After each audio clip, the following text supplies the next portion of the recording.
Hi, it's Michael Senoff with Michael Senoff's HardToFindSeminars.com. The title of this interview is called How This Consultant Made More Than $100,000 Off One Email to His Local Chamber of Commerce. Alex Whiting is a 27-year-old marketing consultant making more than $500,000 a year, but like everyone else, he didn't start out that way. He says he really started making money after he sent out an email one day to members of his local Chamber of Commerce inviting them to a marketing seminar. Alex got 75 people to sign up, and in this audio interview, you'll hear all about the email he sent out and the seminar he conducted when he quickly outlined to the group how he would fix their common marketing problems and ultimately walked away with more than $100,000 in consulting client fees. You'll also hear the only kind of clients Alex says consultants should stay away from. Fortunately, they're easy to recognize. Here's how. You'll hear why it's so important to make sure your clients really understand your services and are on board right from the get-go, and how to do that without spending time convincing them. You'll hear about the power of choosing a niche industry to work with, what Alex does, and how to choose the best one for you. He says it basically comes down to knowing what your own strengths and interests are. You'll hear about a quick trick for identifying profit leaks in a business fast. You'll learn the one best way to respond when prospects ask, "So how much is this going to cost me anyway?" You'll also learn what Alex means when he says he never closes clients, he lets them close themselves, and how to do that. Alex says his email to the Chamber of Commerce probably worked so well because it was sent out from the chamber itself, so it acted as kind of an endorsement for his services. When you're starting out, endorsements and joint ventures are the best ways to get clients fast. And in this audio interview, you'll hear all about how Alex uses them to jumpstart his practice and how you can do the exact same thing too. Now let's get going. Let me ask you a question. Hey, how much did that email cost you to send out? How many dollars in sales did that one presentation for the chamber bring your consulting business? Well over $100,000. $100,000 for an email out to about 1,000 people to a chamber of commerce. That's not a bad return. So all my consultants, my HMA consultants, do you think they could work their local chambers and do what you did if they have the tools to put on a PowerPoint? Oh, absolutely. People are always looking for ways to increase their business.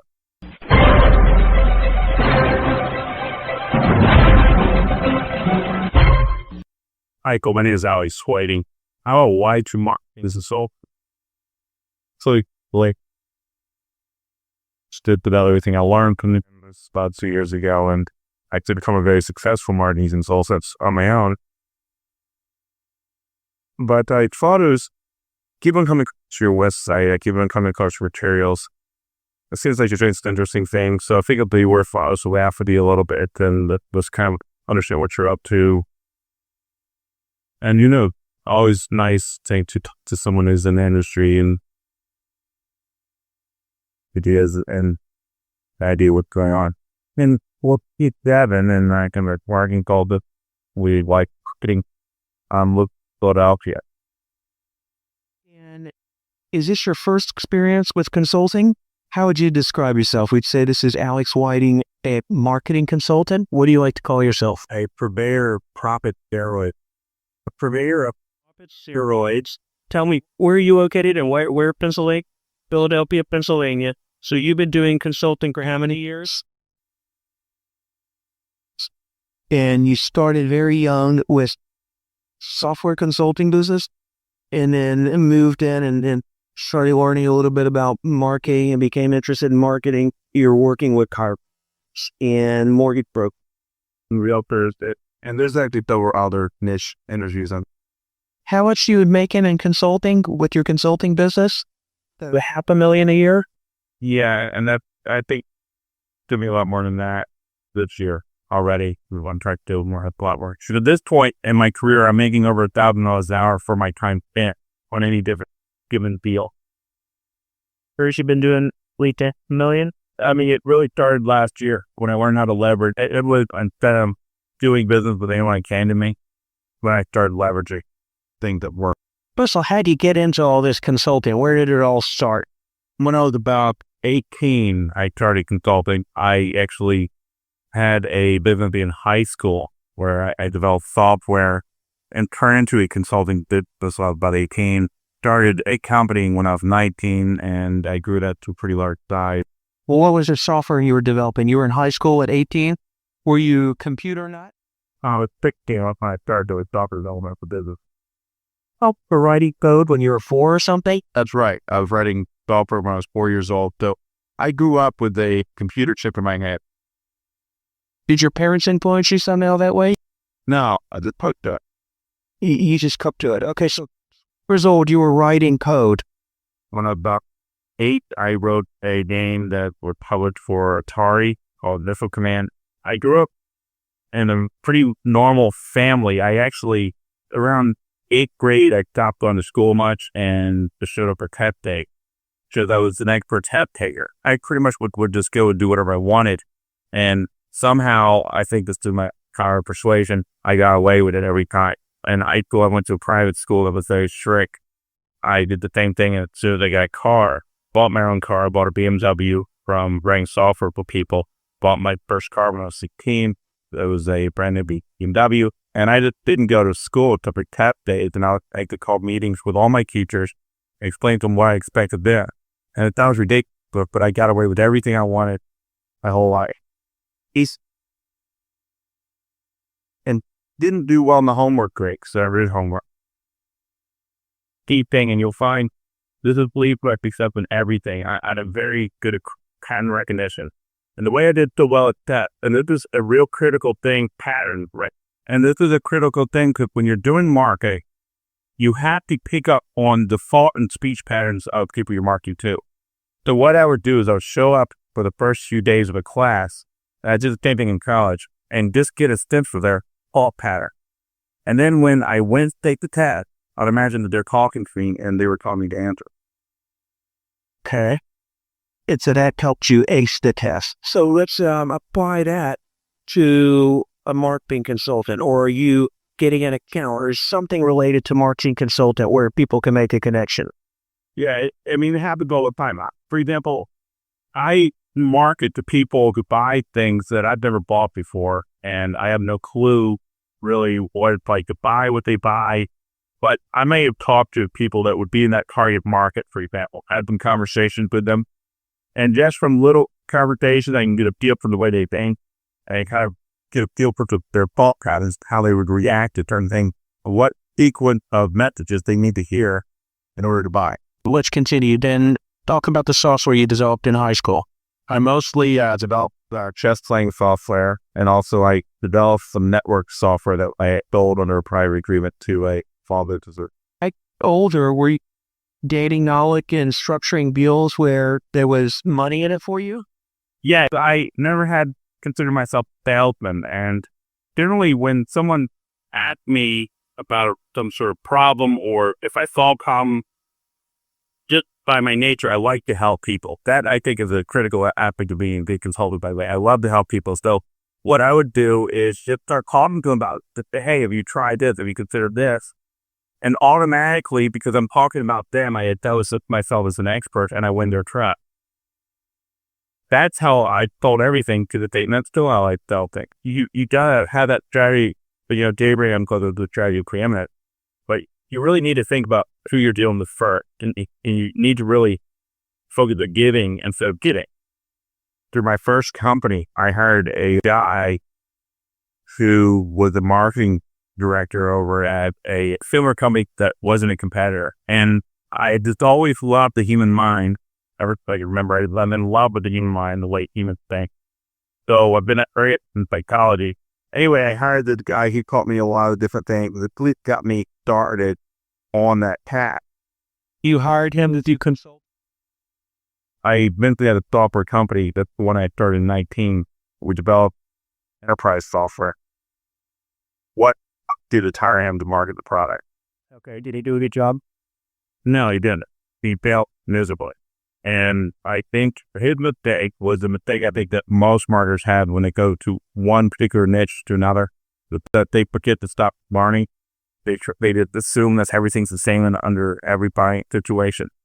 Instead of actually trying to take what he used in the past that was successful and improving on it, he just tried to display it over like a template, and that doesn't work. However, it really gave me an education on what not to do. And here I was with a software company trying to sell products. Eventually, I would go in and sold everything. So a lot of it was through trial and error, my love of the human mind. And I went through several VPs of marketing, what to 3 of them I decided to go over myself. I got frustrated. And this was about, after the company was about 3 years old, so the company was 22. So we started branching out into IT consulting. And I started understanding what the end product in mind. It's not so that they can have a cool piece of software or a cool computer system or a networks. It's so they can make money, so they can be efficient and effective, and they can be innovative with their products and the way they serve people. So really, I just don't like segmenting myself, and I didn't want to segment my company either. So I ended up doing a lot of business consulting along with IT consulting. I also had a relationship that was really an executive level with all the employees at companies. So I would actually regularly meet with the owners of pretty deep-sized businesses, and they pretty much asked me about everything when it came to this, not this IT stuff.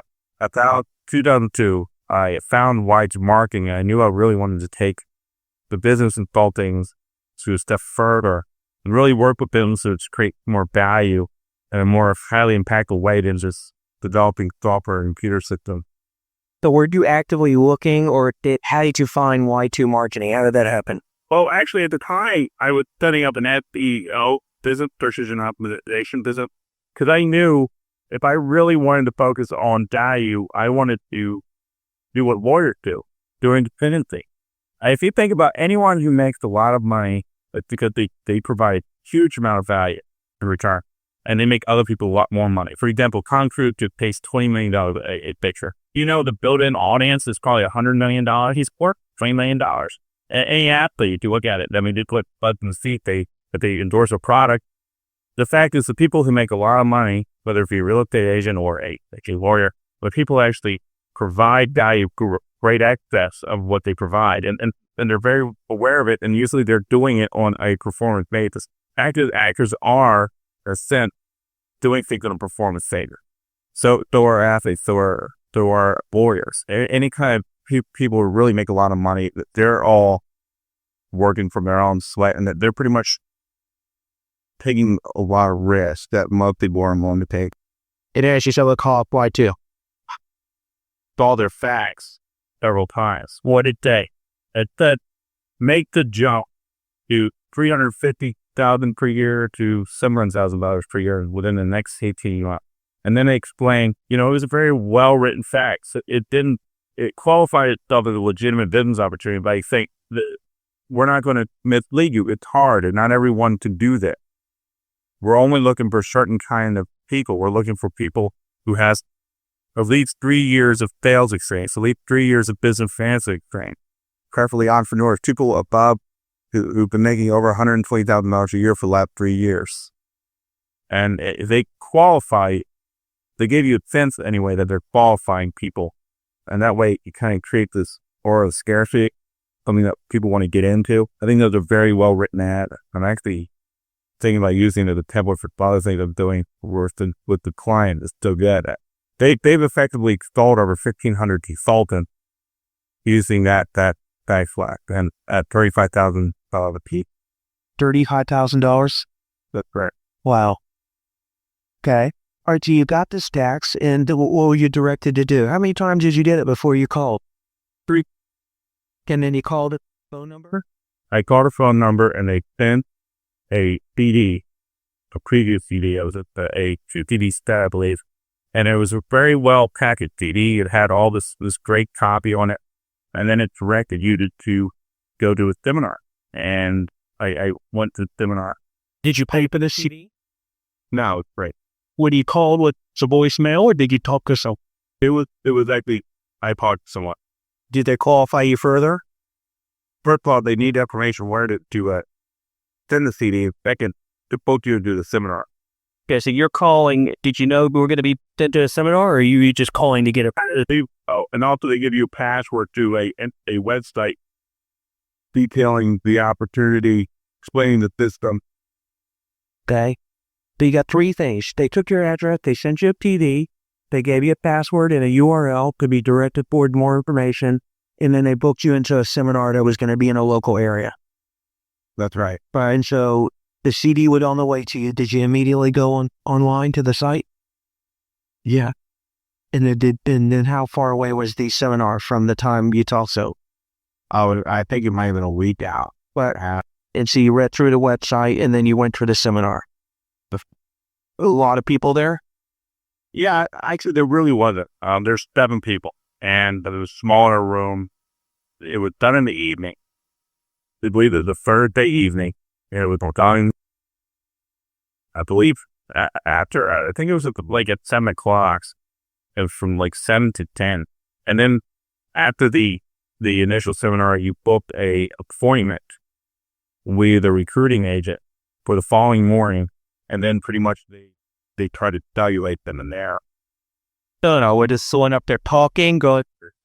Yeah, it was PowerPoint slide, and they pretty much did a funneling down approach where they explained all the problems with a difficult job nowadays and how difficult it is to really make a lot of money. You could be in the top 1% and still be broke. You can make $351,000 a year, still be broke. Well, what kind of opportunities are most lucrative? What kind of avenues do you have available to you? And eventually everything is funneled down to eventually their opportunity. So it's pretty compelling presentation. Yeah. All through PowerPoint, all structured, scripted, and organized. And were you all at tables or in shared? We were. Okay, was Curtis and I doing it? Was he doing the I believe it was for. that he was taking you through the PowerPoint? At the end of that, chose to book an appointment with the recruiting agent, or if you weren't interested, you just walk away, or what? And then in return, you get a second password for the website where you get even more information. I think they might give you even more bonuses as well. Some sort of packet, an information packet that would, had an air of exclusivity to it. All right, and that was for if you recruited for an appointment for the next morning. That's right. Okay, so you did that. You probably went home online, checked it out, then you came back for your appointment. And then it was pretty much, they were trying to sell, actually. It was a hard sell. It was a takeaway kind of sell. And Curtis would say things like, what you really should be asking me is what you can do to make sure that you're successful in this system. So he kept on trying to qualify me, really trying to me qualifying. Saw through it, and I just leveled with him, but he was pretty persistent. He's a good salesman. Wanted to do it, did it. Yeah, but correct. I pretty much told him I would keep documents home. I would get back to them the following day because they were trying to get me a sign right then and there, and I had done personal policy to never do that. I know how good salesman could be, and it's really easy to get called on something that you really don't need or want fired for more. I always sleep on it at least one day. And he said he made a special exception. He gave me his cell phone for that. But, I'm sure he was happy with his commission at the end. Okay. Did you pay it all at once, $35,000, or did they $3,500 down? And then before you could actually come to the seminar, you had to pay balance. And you had until noon on the second day back out. Okay. The actual seminar, how far off was that schedule? About a month and a half. They had them going a few months at a time that would work in my schedule. For more exclusive interviews on business, marketing, advertising, and copywriting, go to Michael Senoff's hardtofindseminars.com. All right, so what did they, from the time you put your $3,500 down, or were you doing? What did they instruct you to do? Were you given? They sent a whole box filled with classic marketing and advertising books, booked up Persuasion and Influence, and a pretty much a list of things to do to prepare, to set up your office with a bunch of instructions and guides on how to get you started in your business. They gave you something called the Agent Resource Desk that pretty much had all their systems in Word and PowerPoint and Excel and PDF documents that you start looking at. So is this really, you're supposed to familiarize yourself with all these materials before you went training. All right, did you do that? Yeah. So some pretty helpful. It was, and had a hard time thing where they really made that jump from the material they gave me, which they claimed was their background material. That was their grounding material. And that first box was their grounding materials. Right. But it was just books you can get at Amazon or the bookstore, some of them. That's right. What was really powerful was the other systems. Like they have this thing called the AFA packet, which pretty much is a system to walk someone through creating great marketing.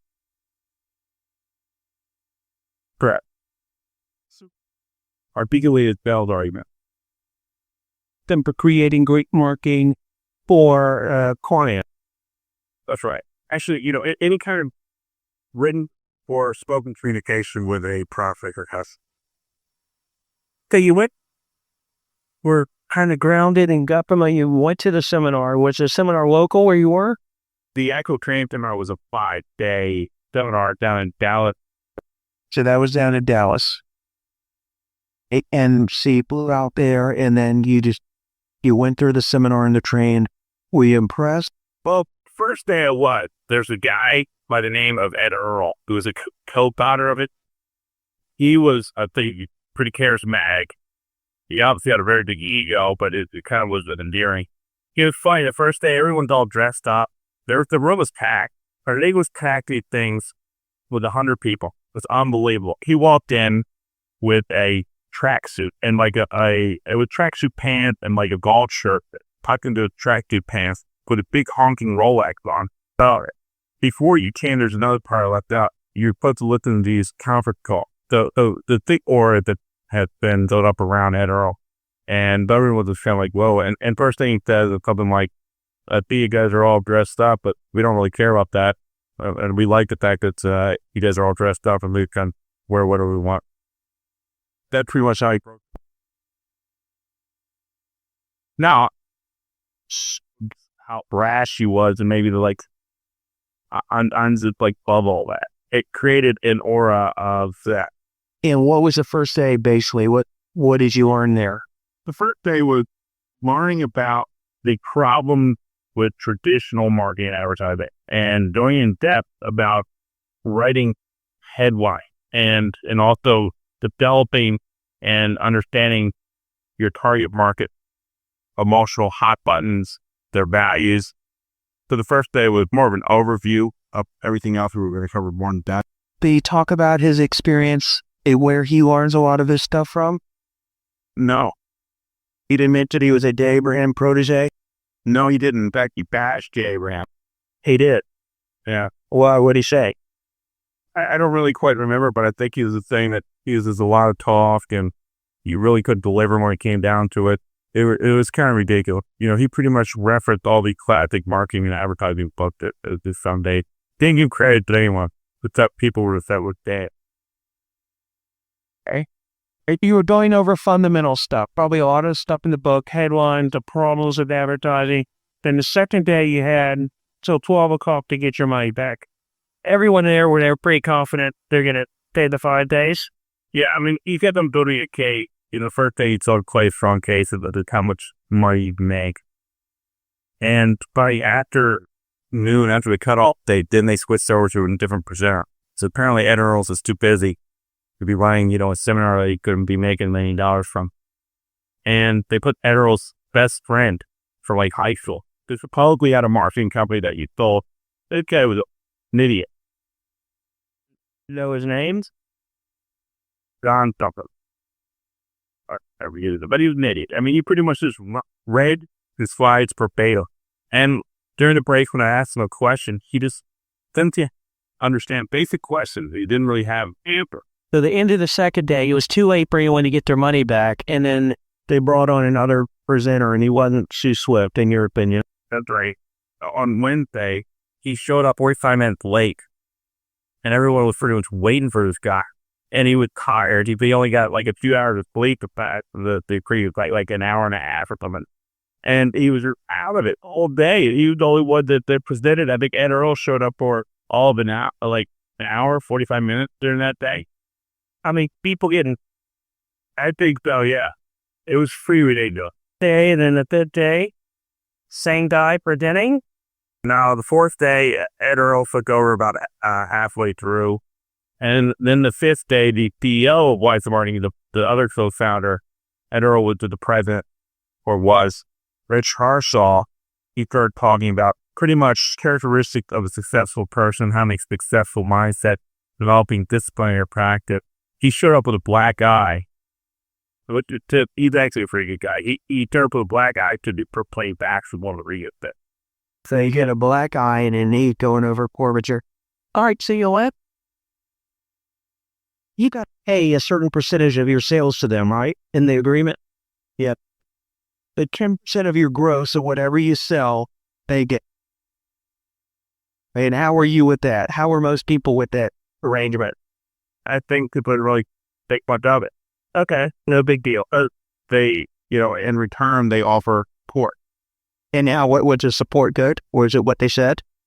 In my experience, it was pretty decent. However, I found that the support people kind of had a one-track mind. They monopolized your marketplace system, which is the whole system that the whole building program taped on.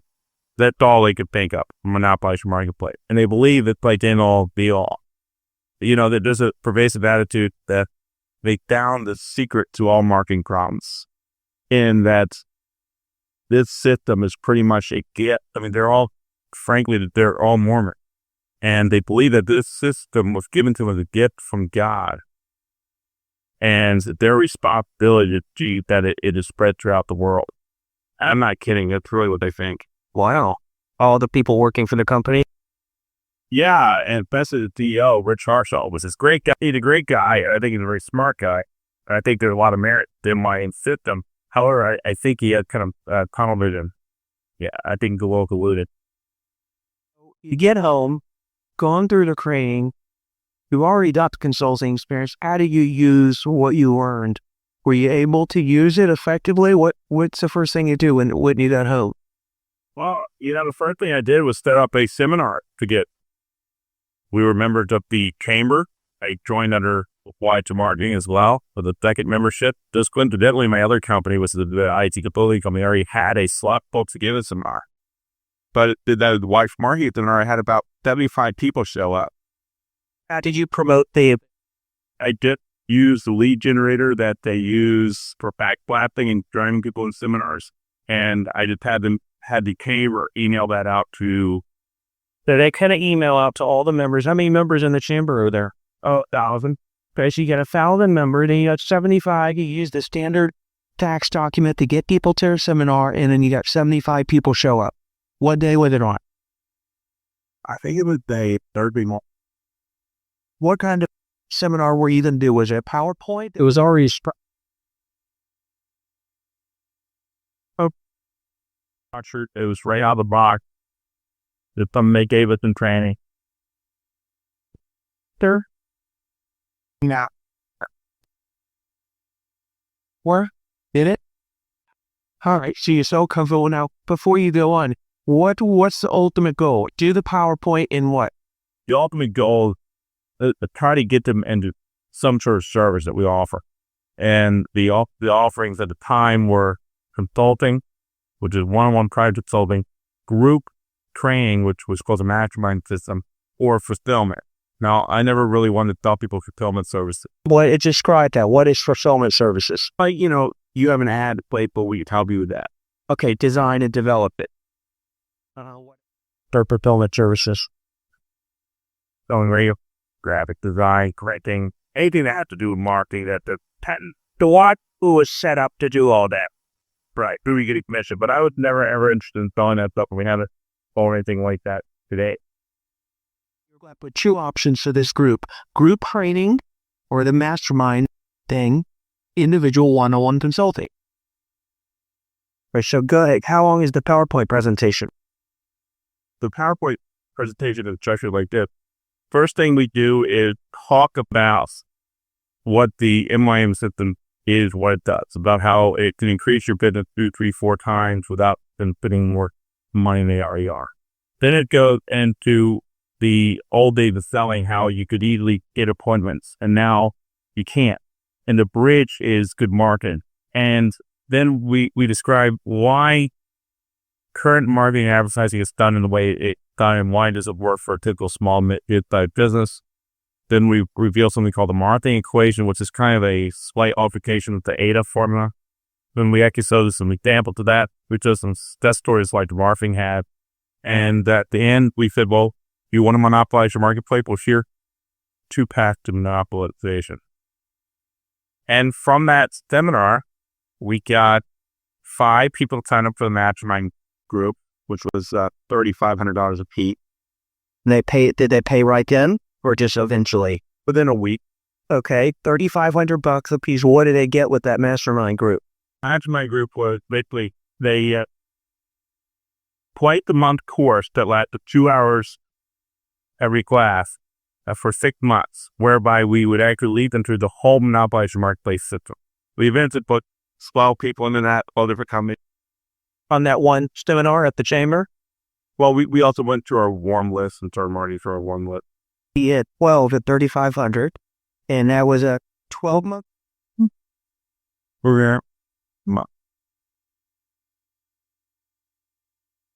Stinks and good month. On an hourly basis, I was making well over $1,000 an hour. Prepped into the training was all out of the box. No, actually, I created all myself. All right, but did they show it? Did they have it? Did they have out of the box training for those group trainings? Not yet. I actually knew it was coming, and they told me it wasn't ready yet, but I thought it anyway, and it was a big confidence that I understood the different well enough that I could create my own training. Did you enjoy doing those group trainings? Yeah, it was frustrating. What was very difficult is people I promised implementing. They got a lot out of it, and we converted quite a number of them to one-on-one private consulting clients that they realized how much work it is. But it was a little frustrating because people were just not getting it. And so many of them had their ego so embedded in what they're already doing. There's a thing that a lot of people would rather be right than rich. But that's the typical small business owner. That's why they stayed small. Concerned about, feeling justifying their action. They never step outside to do what they could be differently. They felt this by participating in this course, then they were doing the right thing and it didn't really require any kind of real work and change on their part. So what you're saying, from your experience there, people, they want better marketing, but they don't want to do better marketing themselves. But would you say people would rather pay somebody to do the marketing for them? Absolutely. And in fact, they don't want any kind of responsibility whatsoever. They would just love to hand someone a check and then for you to hand them back, higher sale. That chamber meeting, how many did you sign up for one-on-one consulting? And tell me the differentiation between the people, why some chose group and why some chose individual from your experience. Well, we only signed up one-on-one deal, but it was a pretty big deal. Yeah, was it a standard thing or you could charge different coming out with? It was $9,000 a month for 8 months, plus 5% of their sales increases. Okay, so from that one chamber meeting, he signed it. You had a guy who did that. A business, he signed up for that. That's right. And this was a mid-sized printing company that does about $7 million a year. We're still a very good client of us. It's now we're just that's the only. How much did that email cost you to send out? How much, so you invested a couple hours doing this presentation. How many dollars in sales did that one presentation for the chamber bring your consulting business? Actually, I haven't added it up, but it was well over $100,000. $100,000 for an email out to about 1,000 people to a chamber of commerce. That's not a bad return.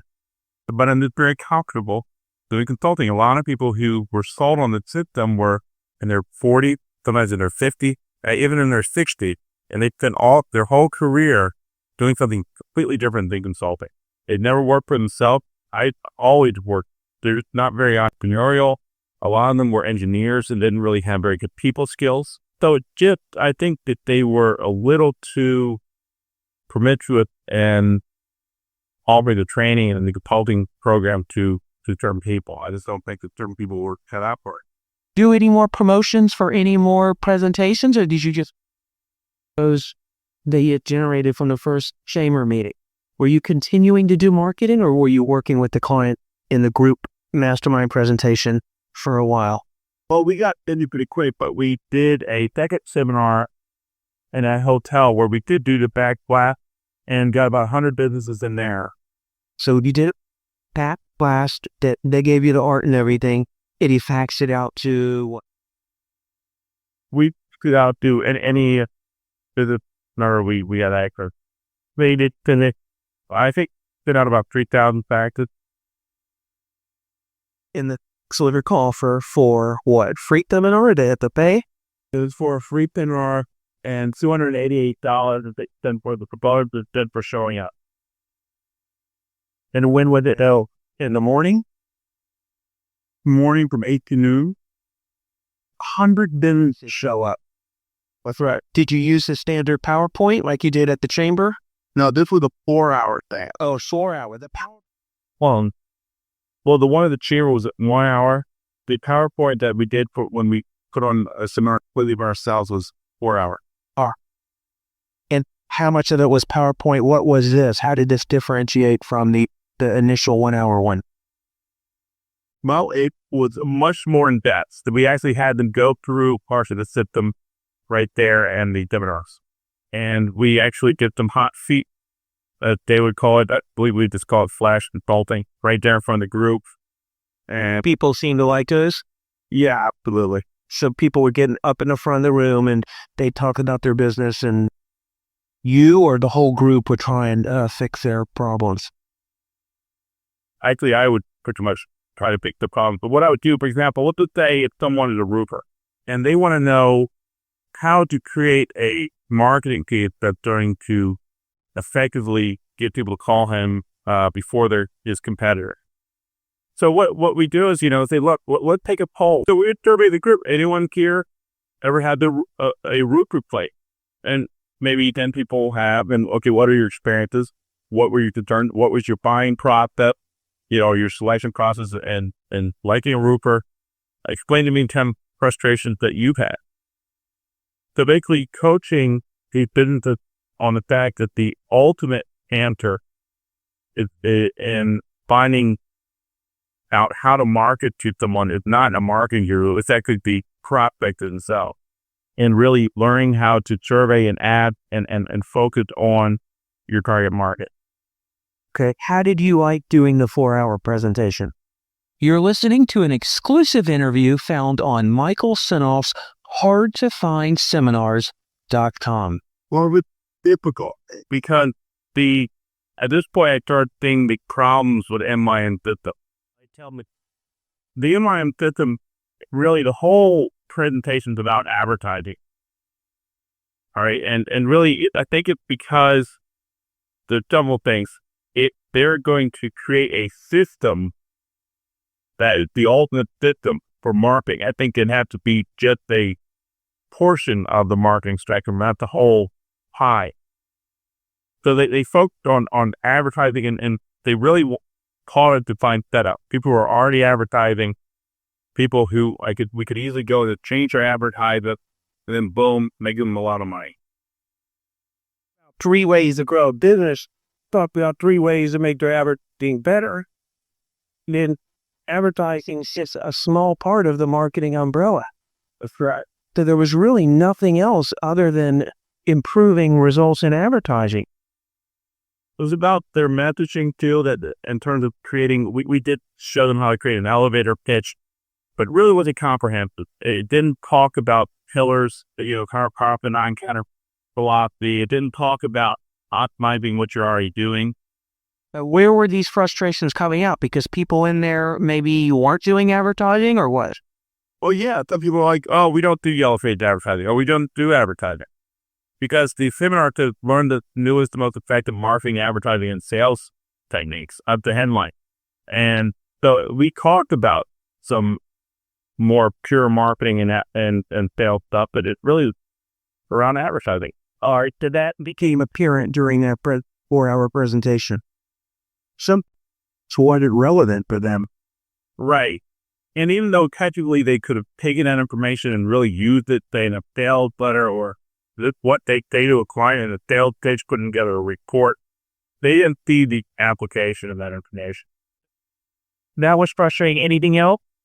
I would say that when you get a client from that kind of scenario, that people expect you to pretty much do what is done in a seminar. All the examples which we showed them in the seminar. However, that's not that's way to enter into a competitive situation. What you want to do is, first of all, look at what they're doing already and optimize that. Instead of putting on, as Jay would put it, a different pillar that they have no experience in, and that's confusing the issue further. So their expectation as far as what should be done based on the seminar and actually even the MIM audio book, their expectations are, I think, not correct. I've literally gone into a business that I've tripled their sales in the first month. And they were like, when are we really going to get into the other thing? And that was because I didn't manage their expectations properly. Because I hadn't gone through what, quote unquote, that monopolize your marketplace system was. Yeah, you were pitching people all at one time. You weren't looking at them individually, like you had a chance to sit down with them and really look at what they want and where they were at individually. Okay, so after that, you did the workshop to 100 people. What were the results from that? What came out of that? That actually, believe it or not, created less business than the chamber seminar. I believe we maybe got some more mastermind people. We did get one client, but it was a smaller client. The quality just wasn't as high, but the volume was higher. The volume was there, but the message to them, what you delivered, was different from what they were there for. Yeah, and actually, I thought a lot about that. And I really think it's because the people, the kind of businesses where they're actually going to respond to the backlash, and the owner's actually going to respond to that versus like a secretary, those are small businesses. That printing company client was the first client that I got after from the watch marketing consultant. I would have never reached them through a backlash. Chamber commerce market was a lot more qualified than the fax market. Probably why you had a higher quality list. Yeah, and a lot of the people showed up to the seminar were salespeople. And it was also endorsed it was somewhat of an endorsed offer. Since it was done through the chamber. Absolutely, it's huge. When you send something through a chamber commerce, the open rate like 85%. Consultants, my HMA consultants, do you think they could, their local chambers, and do what you did if they have the tools to put on a PowerPoint? Absolutely. People are always looking for ways to increase their business. And people love these things. And the fact is, every single chamber, you got to see the same return. Every single seminar that you ever go to for a chamber, you're going to see the same insurance sales. You're going to see the same real estate agent. You're going to see the same hot push. But you're still going to get a good percentage of people that are legitimate profit. Saw some problems, message in the Y2 system. What was your thinking now? What did you do from there? Well, actually, the whole next year, I actually said, you know what? I'm not really interested in taking any kind of client on. And I realized I don't need clients. That's one thing I think is very critical to understand, because if you're really that good at marketing and you really understand how to drive business, you do not need a client, because you have so much leverage that you could pretty much create a system to create a lot of business for a particular industry, or you can create a system and license it to multiple companies within that industry. Example, what you were thinking in relation to what you were doing. You said, I want clients. Was it working with clients individually? Was it top? No, not at all. I didn't think it was a high leverage of my time. When I really made the jump in income was from actually creating systems and leverage them across the group of companies that are within the same industry versus going to one guy might be a printing company, one might be an insurance company, one might be a auto repair shop. It's shit too hard to really leverage the kind of deal together. But it's great if you get like a mortgage company and a real estate company, and then the insurance company, well, because all three of them have the same buyer. And you can leverage these people off of each other and really just create an enormous synergy. Who would you recommend consultants stay from? What kind should they would use this are really nice potential clients? Anyone who's asking for a reference right away, I'll stay away from them. But I don't understand what you mean. Well, if you're sitting down and you finally get that meeting that they're asking for references, okay, code, you don't want to deal with those kind of people. Even if you do have good references to give them, they're never going to try to go to the learning curve they need to go through to really understand what you can do for them. The best client is someone that, I don't know what you guys give to people, but what the marketing consultants, they give people the MIM audiobook, the Monopolize Your Marketplace audiobook. And all of that client looking at that thing 565. Did just a CD or is it a book too? The two CD audiobook. Okay. So your best clients, they devour it. That's right. And so they're qualified. They're also pre-educated about what they can expect. I don't use the MIM CDs, and I'm not really using the MIM system exclusively. I actually use that as a tool when I do take on clients. But the point is, whatever marketing tool you have, and as long as it's educational, I do look at the HMA presentations, it's still pretty educational. Make sure that they really understand it, make sure that they devour it, make sure that they're converts, they're not the client. Then you don't have to spend your time convincing. You've got two people on the same side of the table trying to grow a business. Right. And you always find out what the upper step into success is. What have you found? How does that help you? Because if their definition of success is get rich quick and pretty much just retire to Bahamas, then they're not going to have the vision or the discipline to invest in their business for the long haul. For example, I'm sure you guys are caught about the lifetime value of a customer. Well, a get rich quick thinker is not interested in exploring that because they don't really care about the lifetime value of the customer. They just want to get a lot of money right away. You really want to stay away from that. But if their vision of success is having a thriving company that has lots of happy customers and they love what they do. I always ask them before I could take them on as a client. I always ask them, why are you in this business? Why did you choose to go this direction in your life? Is there something else you'd rather be doing? Because the people who really are successful love what they're doing. Bill Gates doesn't want to retire, even though he has all the money in the world. He loves what he does. Warren Buffett is going to be managing his investment portfolio till he dies. Yes, because he loves what he does. You want to find business owners that are like that, because those are the people who are going to really take your advice seriously and really hit the ground running and implement it. The people who are just looking for a quick buck and it's a way to serve only themselves and not their customers or the marketplace, they're not going to be good clients for you. Can we talk about some success stories, some consulting clients, and just some exciting stories of how marketing or advertising or your consulting practice really ticked up sales for a company? What one client really sticks out in your mind? Well, I created a niche for myself, and there's two niche industries that I've created. One, chiropractic, and the general alternative healthcare.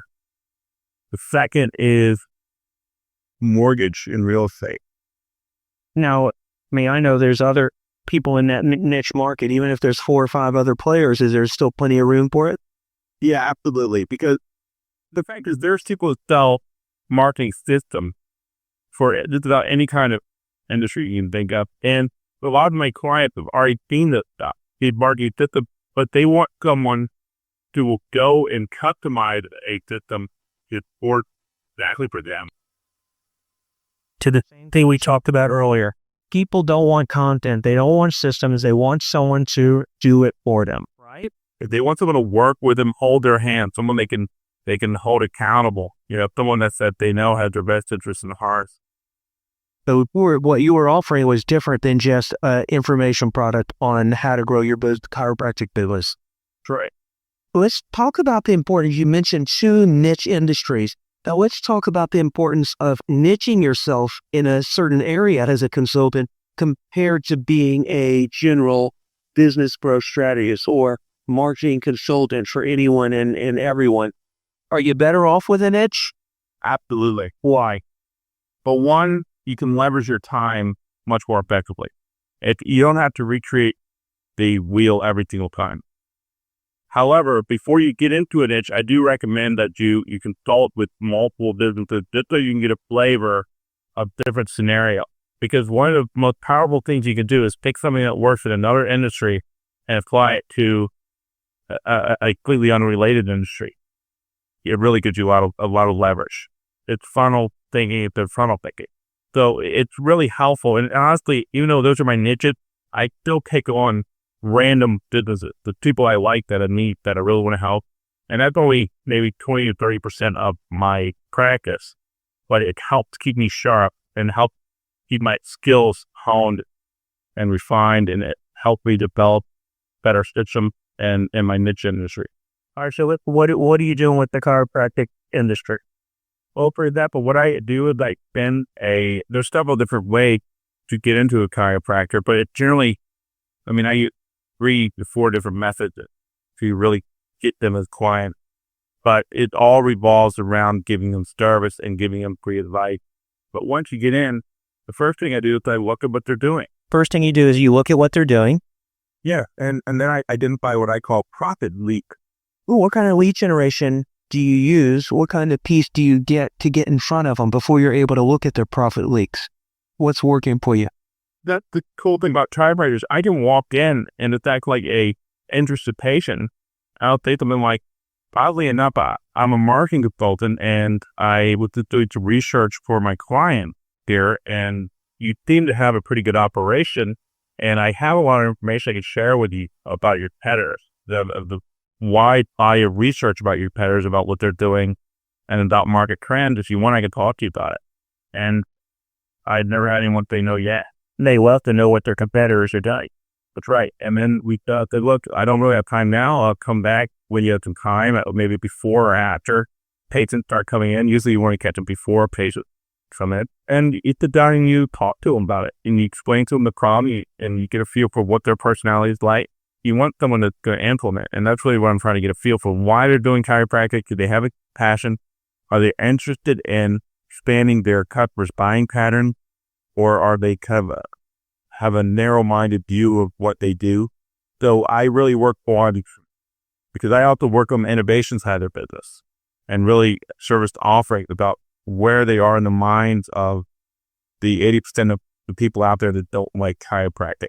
So I really work on expanding their thinking and talking to them about other alternative health care methods and how they all kind of work together and how chiropractic can be the help of the wheel. You're working just in your local area. This is primarily how you've been doing it with chiropractors, is referrals and just walking in cold? That's right. And generally what happens is eventually they said, well, how much will it cost to work with you? I said, well, first of all, before we ever get into that, I really want to understand you a little bit better. I want to make sure this is something that's going to work out for both of us. I'm not interested in clients. I'm interested in partners. The fact is, that's the truth. That's not a lie. You do not want a client if you're going to have a perpetual relationship with them. You want a partner. And all my chiropractic partners, they're pretty much in business with. I go and check in with them. I give them the advice and kind of run their operation and constantly working with them. I like that. That's excellent. Generally, I always ask them, have already gotten to a comfort point of them pretty much disclosing everything about their finances with me. How much they're paying themselves, how much they're bringing in each month, what their overhead is, where they would like to be, what mistakes they think they're making, what their retirement plans are, everything. Then I find that people look. One, I'm a performance-based consultant, but that does not mean that you can get me for free. And I'll tell you why, because people do not respect that they don't pay for it. This is from my experience. This is not a lie either, because I've taken on clients that could finish the only, and they've been disaster. I want to make sure that you have a vested interest in this process just as well as I do. So I find a monthly figure that makes sense for their cash flow. That isn't so much that they're going to be panicky if I don't deliver quickly enough, but isn't so little where they don't really feel like they have a vested interest. Or give me a range between you got some at what and some at what. As low as $3,500 a month for 6 months up to $9,000 a month. 6 months. Yeah, generally I do 6-month things. Plus, then I arrange a deal where I get about a third of increased business. 33% of increase in net. Revenue. And because you're dealing with the service business, there's enough in it for you. That's right. All right, and that's another good advice. If you're going to do consulting, you're going to be a lot better off if you do set up contingency relationships to go with a service business that has high margin rather than some manufacturer grocer that's making 3 or 4%. Absolutely. This printing company client, I've made good money from them, but their margins are so low that the month that you give it 5% of the increased bill. Are you taking them to a systemized questionnaire? I mean, you're consulting. Do you have a questionnaire that's So, White Martin gave us one when you start. I create my own. I mean, at this point, I really don't use to monopolize your marketplace system. Yeah, it's done your own thing. I still send White Martin their 10%, pretty much in gratitude, because if I hadn't had that as the starting point, I wouldn't have had the confidence, I think, or the boost I needed to get into marketing consulting. All right, that's good. You're a good man. Let you know everything about my consulting practice. Tell me, how are you going to close it? You're going to say to me what? And how are you going to make me the offer for the money? What are you going to say to me? You're saying that we go after a consult. So after a client, I'm your chiropractor client. We've talked. We've got a trust relationship. You know my finances. And now you're going to, let's say, quote unquote, you're going to close me. What are you going to say to me? I never close anyone. I let them close themselves. All right. Tell me what you do. This is where part of the art comes from. In my last business, I had a 95% closing ratio. And this business is about the same. It's just part of my nature to close people. It generally, if I had to really look at myself objectively, what I do is talk about that. All I do is talk about what's going on, and then I give them advice and I lead them down. I funnel them, identify the pain, a broad sense, that I identify the trend, the fact that I understand something about chiropractic industry, the fact that it's real powerful when you say something like, did you know that chiropractic is, in terms of people who are certified to practice, is growing 2.5 times faster than the population rate? That it's the highest default any kind of student loan is for chiropractors. Playing all this stuff, and you identify what kind of problems they're having, their frustrations, and how they can't reach out to that marketplace that's turned off by chiropractic. You got to show them that you know about the industry, and really and then you start showing them, this is what I created to overcome this problem. And I actually bring a lot of the material with me. I show them. And then they invariably ask, what does it cost to get involved with it? Before we even talk about money, I need to understand some things about you. I qualify them. The fact is, and that's not a thick sales play either. That's the thing, a smart consultant, because if you just take on any chiropractor's willing to have 10 and send you a check, or any citizen in that industry, sorry, problem. And really, I'm not interested in that $3,500 a month for retainer or $5,000 a month for retainer. That's peanut compared to the amount of money that I can make from increasing their visit. I want someone who's really going to hit the ground running. And I tell them about my other successes, my experience. I explain myself to them. And I practice myself as someone who knows what he's doing, get results for them fast, and is deeply committed and a partnership then to anyone he works with. So that you really qualify me. You let them know that you're not interested in working with them unless they're going to do the program, or we're partners, because you have a stake in the contingency part of the relationship. That's right. And also, I'm discounting the time. Because at this point in my career, I'm making over $1,000 an hour for my time spent on any different given deal. For me, $3,500 a month is peanut for spending 20 hours a week with them. When you're really my deal, then 20 hours a week. But when you're starting, you're doing 20 hours a week. Not 20 hours a week. I'm sorry, 20 hours a month. All right. Well, let's talk about what kind of advice would you give an HMA consultant who maybe doesn't have all those success stories and the consulting experience, and they're starting cold, but you give them advice to go with a niche? Everyone knows something about a particular industry. To think about the things you know about. Think about the experiences you've had. Maybe your former job you had, or the job you currently have, is within a particular industry, and you know everything about that industry. That would be a great place to start. You can go back to your previous employer. You can go to a competitor business. You start putting together marketing material that you think is going to work and really help that kind of business. And then you find, hopefully you have some contact somewhere in there, and you go for a very low retainer. You get the experience. The best way to accelerate your consulting career is to actually get success under your belt. Because you the competence, it's also going to give you the learning curve that you need to help others. And you got to really think about honing your craft initially. Right. And to take on any client, be selected, but at the same time, don't be too demanding. So, hey, let's go to a couple success stories with our clients. It's real easy to triple a practice within the first 2 to 3 weeks. So you can see if I'm getting good percentage of that increase and how easy it is to make money. It's really easy to create passive income real quick. The low-hanging fruit, the customer list, reactivate old existing customers. Now, the lowest hanging fruit is actually on The average sale and the conversion ratio and referral. Okay. And you can implement those things right away. Yeah, I mean, it's really easy to go through whatever industry you're in, study what everyone else does, study what the most successful auto repair shop does, and take that and see how our client works, and then do what you know about good marketing, enhance that, and then coach and work with that shop to increase their conversion ratio and also increase their average sale. It's really easy to double a chiropractor's average sale overnight and also to double their conversion ratio overnight. What response did you get from your clients when you do that? Initially, it was when we get started, I showed them the MYM system. We're just going to run a bunch of advertising and they're going to get a bunch of leads. But generally, they're thrilled, and a lot of times they don't even realize just how much their business has increased until they start getting collections in from their insurance company. Okay, you're doing similar stuff with the mortgage industry? Yeah, in fact, in the mortgage industry, I have several clients, and basically, I was tired of getting more mortgage and realtor clients, so I decided to actually put together a federation of different people within the industry. I go to moving companies, lawyers who do the closing, and where I'm the hub of that wheel, and only working with people that qualify for the prospect base that I'm going after, or market that I'm going after, and to pay a monthly fee to receive leads and be part of it. They're all considered to be served by the part of this network. In the mortgage and realtor industry, yeah. Well, but the amount of leads. Okay. And what about with chiropractor? No, I haven't had to. Okay. What kind of agreement do you sign? Simple, you have a standard contract, an attorney drew up, or what?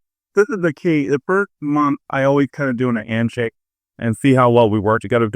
I'm not interested in spending much of my time with someone if they're not going to implement the kind of advice I give them. And also, I want to make sure they're comfortable working with me, because this is a perpetual lifetime kind of agreement. And if there's a buyout clause, before we sign that kind of agreement, I want to make sure that we're going to be happy with each other.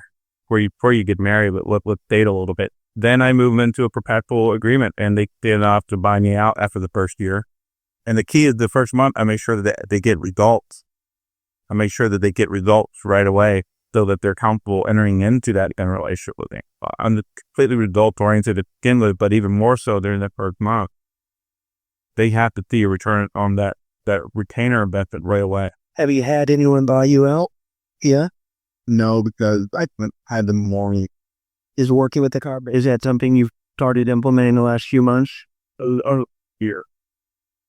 Do you find they're staying with you longer than, do they renew another 6 months, or?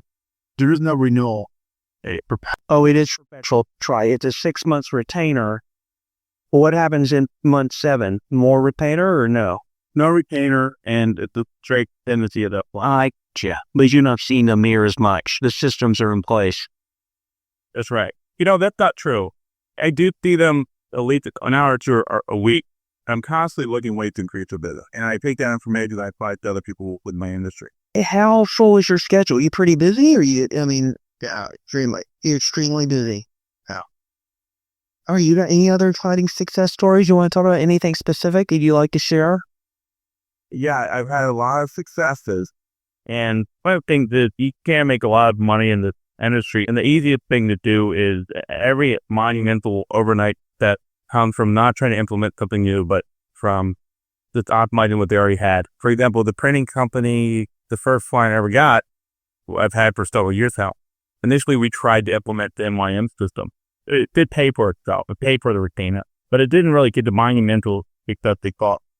We all thought it would. And stuff doesn't work. It's just because they had a hard time managing it. It was too cumbersome. It was too different from what they were used to. Finally, we're just like, you know what? Let's just take a look at what you're doing and optimize that. For example, so we went to their sales people and talked to the sales manager and figured out, okay, first of all, we need to incentivize these people to actually get new clients. We've generated a lot of profit. There's not following up on it. This is the constraint and you're only going to be fast as your fastest constraint within a system.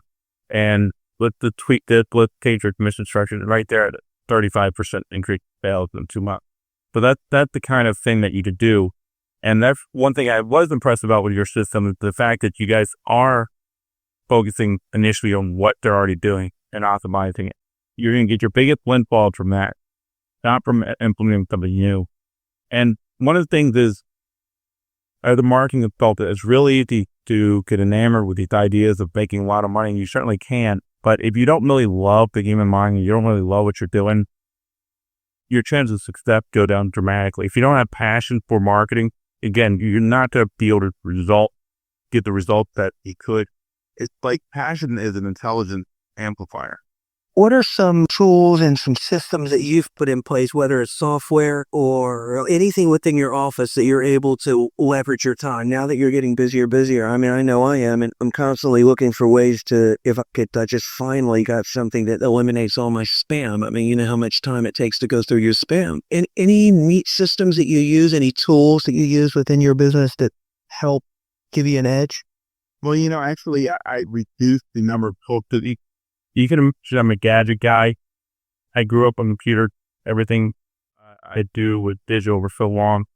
And I found out that to be cumbersome. You go to my meeting, review documents and like, What is that? my meeting is a service whereby you can have a virtual meeting over the web and only cost $50 a month. That's nice. What's the website, the URL? GoToMeeting.com. Okay, that sounds nice. Yeah, and it's a really good tool for interacting with people if you can't make it. Considering I deal with a lot of chiropractic, but I really like to see their operations. If there's so many different points of impression that you make on a patient right there physically. And also I have several retail operations that are clients of mine. And I got to get a sense of what the physical experience is. Why I have mortgage companies and the real estate agents, however, that kind of stuff I could do remotely pretty well. Hey, you're going to love, I've got a reporting up on when I send you the reportings with Dr. Greg Nielsen. Have you heard of him? He's a Dan Kennedy student, and he's specifically chiropractor, and he's got a system that the soap opera letter system that he uses. It's phenomenal.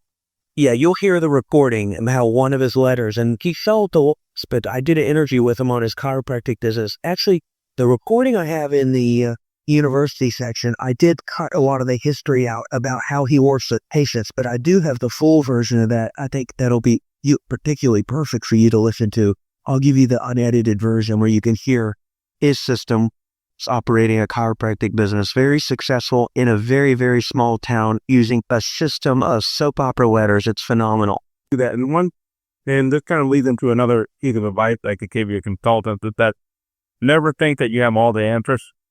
And I even create chiropractic offices 1,000% in sales inside of a year. Yet I definitely know I don't have all the answers about how to best market chiropractic, because the human mind is so bad and so unpredictable and so fascinating that you could never have the perfect system. This is an example whereby you always want to be looking for new approaches that might be more efficient, something else you can add to increase your client sales. So because of I wanted to get back to something, because the HMA system, we talk about contingency, but not at first. We talk about selling it per project, and there's 7 different projects you can sell. But because you're qualifying so well, have you had any problems with contingency relationships where the 6 months are gone and then you're in a position? First of all, you only want to do business with people you trust. You want to get them in a habit whereby You are reviewing their books with them on a monthly basis at least. You want to talk to them up front so that they have that expectation and they know that they're going to have to be straightforward or they're going to have to do some real Create cooking of the box. In which case, it would be real easy for you to detect that. You're familiar with their numbers.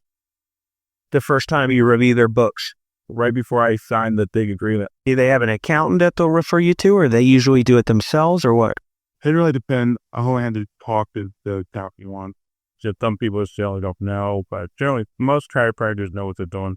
Number one, get them in the habit that you're going to review their books and you're going to do it monthly because you're partners in that part of the agreement, right? And number two, qualify them. And number two, make sure you trust them and feel good about them and you shouldn't have any problems. That being said, I know that I probably, again, several chiropractors that are going to have the opportunity to buy me out within the next 2 months, and I'm pretty sure they're going to do it. Now, so tell me, what could a buyout mean for you? How do you structure that in the offer, in the agreement? You want to have the buyout to be based on Standard industry valuations for their industry, basically. For example, a typical chiropractor, if they're going to sell their firm, it's 1 times revenue, roughly. $200 million a year, they can sell that for $1 million. And basically, I get X% of whatever that increased valuation. So part of the valuation I'm responsible for, I get X% of that. So give me an example. What you got a couple potential. What could that mean to you? It could mean making several $100,000. And then they own the systems and everything. That'd be exciting. That's great. How do you come up with a baseline? Baseline is what I do is I take a look at their sales, the paths, and I take a look at what their natural growth is. You always want to give them a little bit more than what they would to make them feel good about it. And to be fair, a little bit more than what they're already doing at a baseline. Both agree on the baseline. Correct.